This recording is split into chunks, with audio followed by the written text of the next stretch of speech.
बहुत तो कहते हैं कि सुदामा जी दरिद्र थे। सुदामा जी दरिद्र नहीं थे। सुदामा भिक्षा मांगते थे, कहीं वेद पुराणों में नहीं लिखा भिक्षा मांगते थे। भिक्षा मांगने वाला कभी गरीब हो सकता है क्या? मांग करके काम चला लेगा? नहीं।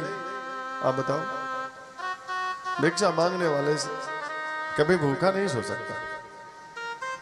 सुदामा कभी भिक्षा नहीं मांगते थे। सुदामा जी परम ज्ञानी हैं और भगवान के अनन्य भक्त हैं। दरिद्र कैसे हुए, गरीब कैसे हुए?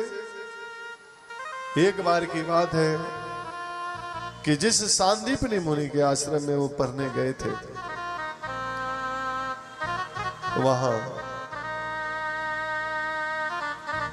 एक व्यक्ति, गुरुकुल में लोग अन्न का दान भी करते हैं ना, अन्न दान, द्रव्य दान, धन दान। एक व्यक्ति थोड़ा सा चन्ने दान करके गया था। भुने हुए चन्ने थे। कृष्ण और सुदामा वन से समिधा लाने के लिए, जंगल से लकड़ी काट कर लाने के लिए जाने वाले थे। और वो चन्ना गुरु माता ने रखी थी कि जब ये जाएंगे वन में तो इनको दे दूंगी, आने में समय लगेगा, ये चन्ने खा लेंगे। चन्ना वो रखी थी गुरु माता। इतने में दुर्वासा ऋषि आ गए और दुर्वासा ऋषि ने उस कुटिया की जो देवी थी, गुरु माता थी कृष्ण की, सांदीपनि मुनि की जो पत्नी थी, उनसे दुर्वासा ऋषि ने कहा कि मुझे भिक्षा दो।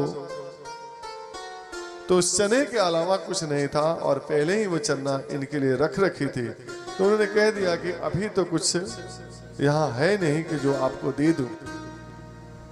दुर्वासा ऋषि ने देख लिया कि चन्ने रखे हैं, फिर भी इसने मना करी मेरे को। अब कृष्ण से इतना प्रेम करती थी, वो जाने वाले थे लकड़ी काटने, तो उनको देना था ना। तो पहले उसने तो मन में संकल्प कर लिया था ना कि इनको देना है। तो आपने कह दिया ये वस्तु इनको देना है, तो उसका वो हो गया। अब हुआ परा कैसे दे गुरु माता? और दुर्वासा ने साफ दे दिया कि जो ये चन्ना खाएगा वो दरिद्र हो जाएगा।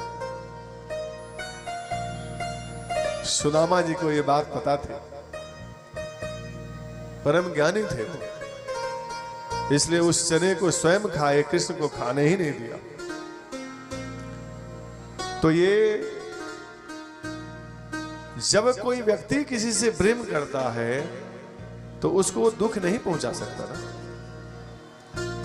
उन्होंने कहा था कि यदि ये कृष्ण चने खा लेगा तो ये द्वारकाधीश तो बन ही नहीं सकता। और हमारी तो कोई बात नहीं, हमें कौन सा राजा बनना है, हम तो ब्राह्मण आदमी हैं, हम तो अपने वेद पुराण से काम चला लेंगे, हमें राजा तो बनना नहीं है। इसलिए चने उन्होंने खा लिया।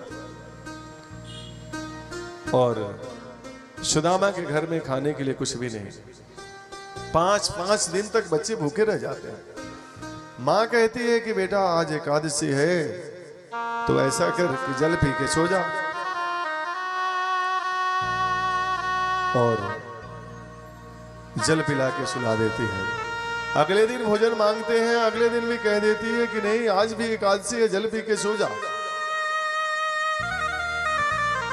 और जल पिला के सुला देती है। 5 दिन निकल गए।